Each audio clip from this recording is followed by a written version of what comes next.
বলতেছি, প্রথমে আল্লাহর দরবারে শুকরিয়া জ্ঞাপন করছি। মহান আল্লাহ আমাদের উপরে রহমত নাজিল করেছেন, এই ফ্যাসিস্ট হাসিনা সরকারের পতন ঘটিয়েছে। দ্বিতীয়ত, বিপ্লবী ছাত্র জনতাকে অভিনন্দন এবং শুভেচ্ছা। ধারাবাহিক লড়াই সংগ্রামের মাধ্যমে হাসিনার পতন নিশ্চিত করেছে। এই হাসিনার পতনের মধ্য দিয়ে আমাদের প্রাথমিক বিজয় অর্জন হয়েছে, কিন্তু এখনো আমাদের অনেক কাজ বাকি আছে। এই ফ্যাসিস্ট হাসিনার যারা দোষর ছিল রাজনীতি কিংবা প্রশাসনে, তাদেরকে চিহ্নিত করে বিচারের মুখোমুখি করতে হবে।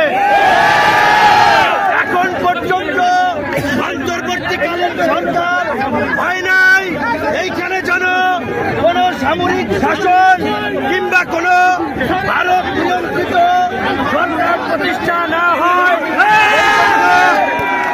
এই জন্য রাজনৈতিক ঐক্যমতের ভিত্তিতে অনতিবিলম্বে অন্তর্বর্তী সরকার গঠন করতে হবে এবং ছাত্ররা ডক্টর মোহাম্মদ ইউনূসকে প্রধান করার যে প্রস্তাব দিয়েছে, আমার দল এবং আমরা সেই প্রস্তাব সমর্থন করছি। আমরা অনুরোধ জানাবো, আজকে সন্ধ্যার আগে মহামান্য রাষ্ট্রপতি ডক্টর ইউনূসের নেতৃত্বে অন্তর্বর্তীকালীন সরকার গঠন করে বিলুপ্ত উপরে হামলার এদেশীয় এজেন্টদেরকে ব্যবহার করাটা চক্রান্ত করছে। আপনারা সংখ্যালঘুদেরকে নিরাপত্তা দিবেন। সংখ্যালঘু ভাই বোনদেরকে বলবো, এই বাংলাদেশ আপনার আমার আমাদের সকলের, এই দেশই আপনাদের নিরাপদ আশ্রয়স্থল। সবাই আপনারা মিলেমিশে থাকবেন, সকলে শান্ত থাকবেন, শান্তিপূর্ণভাবে আনন্দ উচ্ছ্বাসের বহিঃপ্রকাশ ঘটবেন। যারা গুরুতর অপরাধ করেছে তাদের ক্ষমা নাই। টিভি কার্যালয়ে আমাদেরকে গরু ছাগলের মতো ঝুলাইছে। হারুনের নেতৃত্বে এডিসি শাহীন শাহ, যুগ্ম কমিশনার খন্দকার নুরুন নবী সহ যারা, তাদেরকে অবশ্যই বিচারের মুখোমুখি। আমি বলেছিলাম, লজ্জায় তারা বলেন নাই।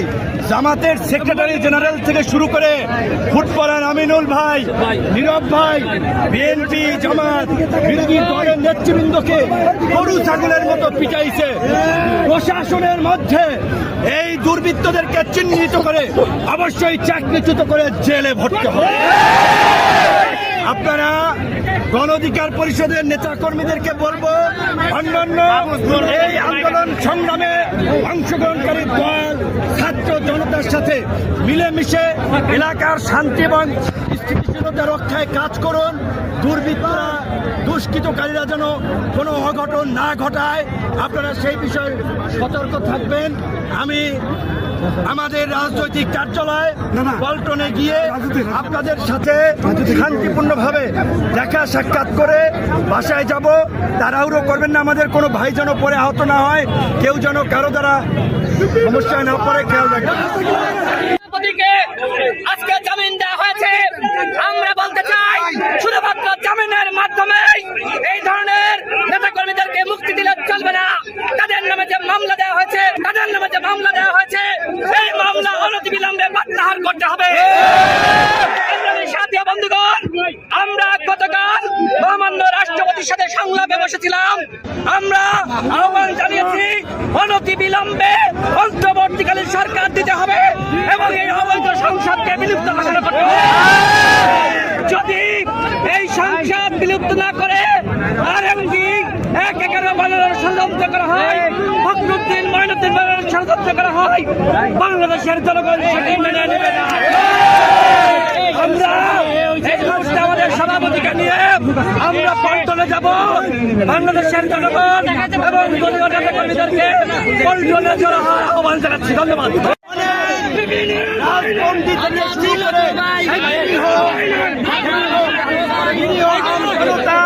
কারাবন্দী আছে, অনতিবিলম্বে নির্বাহী আদেশের মাধ্যমে